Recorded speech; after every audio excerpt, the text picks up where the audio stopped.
Desde lo constitucional, ¿qué significado tiene este pedido de licencia?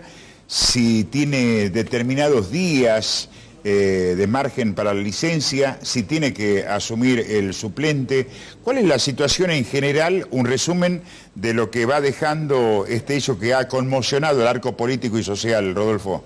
Bueno, la primera cuestión que hay que establecer es que la famosa excepción que hay al sistema republicano, que significan los denominados privilegios o prerrogativas parlamentarias, es decir, las famosas inmunidades, están reglamentadas por el propio Congreso en la Nación. Cuando fue aquella crisis de la Banelco, de los senadores, el Congreso sancionó una reglamentación de las inmunidades que es conocida como Ley Carrió, la Ley 25320, que establece con claridad que no se pueden efectuar medidas de coerción sobre la persona de los diputados o los senadores, pero sí que pueden ser investigados desde el comienzo de la investigación hasta el final. Es decir, hoy lo que determina la existencia de esta ley es que Alperovich debe sujetarse a la jurisdicción de los tribunales y será investigado y que esa investigación puede avanzar. Con respecto al tema de la licencia, que es un tema que evidentemente está puesto de alguna manera como para tratar de campear este temporal que se ha armado con esta crisis, bueno, ahí hay algunas cosas particulares porque el reglamento interno de la Cámara de Senadores, en su artículo 25, concretamente dice que las licencias deben ser siempre por tiempo determinado. Y la licencia que, por lo menos lo que ha trascendido en los medios, la licencia que ha pedido Alperovich no es por tiempo determinado, sino es mientras dure la investigación. Usted sabe que una investigación penal puede llegar a demorar muchísimos años, digamos, a pesar de que el Código Procesal dice que son pocos meses. La verdad es que, sobre todo por la actuación de las propias defensas, que muchas veces necesitan recurrir, cuestionar, oponerse, apelar, la duración de las investigaciones dura mucho. Eso nos lleva indudablemente a este tema que usted planteaba, es decir, el Congreso no tiene como un uso y costumbre digamos, no ha venido cuando se pide licencia reemplazando a quienes piden licencia. El ejemplo más claro que daban recién era de Pablo Yedlin, digamos, que decían que iba a ser ministro. Si él pedía licencia como diputado para ir al Ejecutivo, no corre la lista, el Congreso no lo hace. Pero yo entiendo que en este caso, y ante la postrimería de una investigación que puede demorar mucho más que un par de meses, me parece que Tucumán sí sufre una mengua en cuanto a sus senadores. Es decir, la provincia en definitiva, todas las provincias van a estar representadas por 3 senadores y Tucumán no, por 2. Claro, dos cositas para aclarar. Recordamos que los diputados nacionales representan de alguna manera a los partidos políticos y el senador representa al Estado provincial.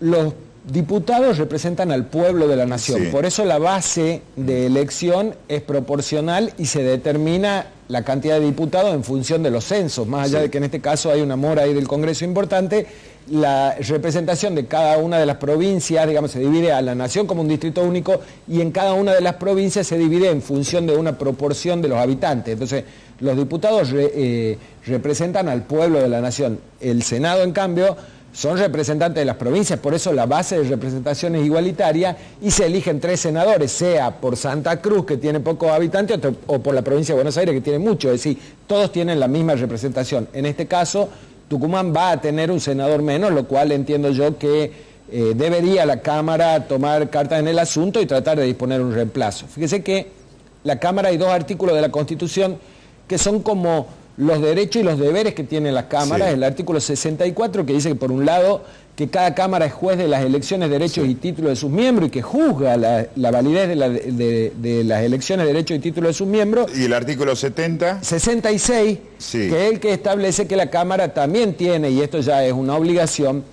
el deber de juzgar las conductas de sus parlamentarios y puede hasta llegar a apartarlo con el voto de las 2/3 partes. Ahí quería llegar. Ya le vamos a pedir a Ariel Gustavo Guerra que nos lea textual, porque es corto el artículo 70 también de la Constitución, que hace referencia ya al otro tramo, ¿no? ¿Qué podría pasar si hay algún pedido de destitución, desafuero o destitución del propio senador? Sí, lo que pasa es que, fíjese que la institución del desafuero quedó tan postergada en orden a que prácticamente no se trataba nunca, que la ley Carrió esta lo que ha hecho es relativizar la validez del desafuero, porque no existiendo inmunidad de proceso, el proceso puede avanzar. El desafuero en todo caso sí será necesario si lo que se supone es que debe existir una medida de coerción personal sobre la figura del senador. Es decir, si lo van a detener. Claro, ahí también está el otro tema que ha dejado la presentación el día de ayer. Él, al pedir licencia, hacemos hincapié en lo de José Alperovich, no está perdiendo los fueros.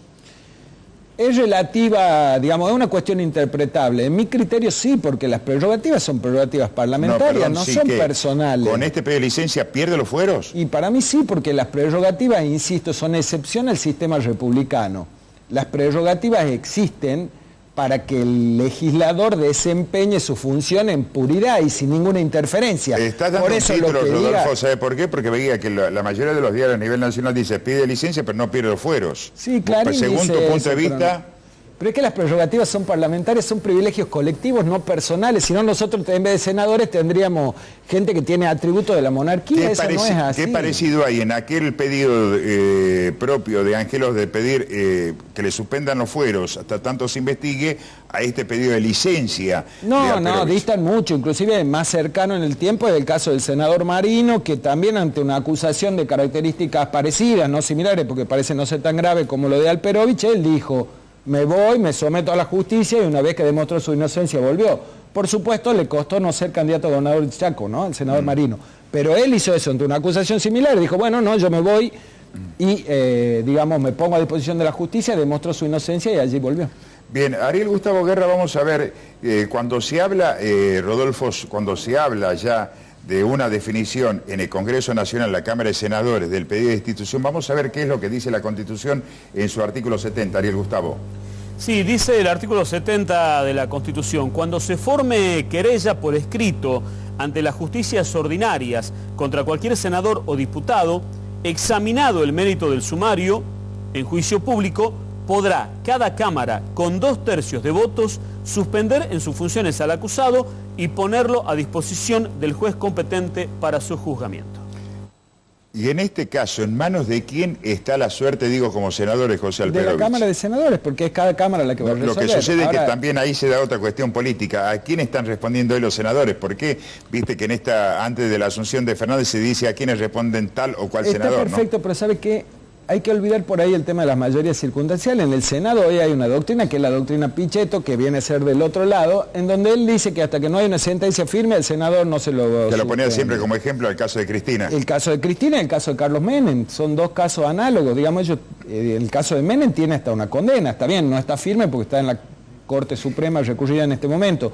Pero Pichetto siempre dijo, la presunción de inocencia supone que hasta que no haya una condena firme no se puede darle trámite al desafuero. Eso es lo que ha pasado en la realidad, y por eso en aquella crisis de la Banelco, que también fue un tema de opinión pública muy sostenido, digamos, en el gobierno de la Alianza, Carrió un poco impulsando así con reflejos rápidos, sacó esta reglamentación que hoy ha hecho de la inmunidad de proceso prácticamente algo muy relativo. Recuerden que conforme esa ley, la 25320, una investigación puede avanzar hasta el final, inclusive hasta la sentencia. Lo que no se puede, vuelvo a decir, es tomar medida de coerción sobre la persona de la persona que tiene privilegio. Bien, ayer le preguntaba a, no sé si al doctor Iriarte o a Silvia Elías Pérez, teniendo en cuenta de quién se trata, debería haber una definición rápida si la causa se va a unificar, es decir, hay dos denuncias, una en Tucumán y la otra en Capital Federal, si se debería unificar esta denuncia y si se debería tratar un pronto despacho,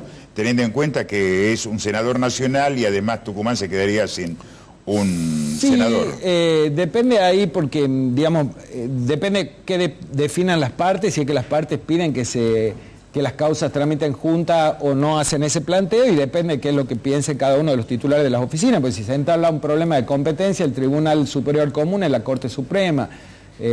Eso determina que la investigación podría llevar un tiempo. Ahí nomás usted ya tiene una vicisitud procesal que puede llevar unos meses. Meses en la etapa de los diarios, en la etapa de los medios. Yo creo, mire, sinceramente, ¿no? Yo creo que vivimos una etapa de emancipación de los derechos de la mujer. Me parece que hay cuestiones de las conductas de esto que se entiende como un patriarcado histórico, que eran conductas que se consentían o que se toleraban y que hoy no se toleran más. No es no.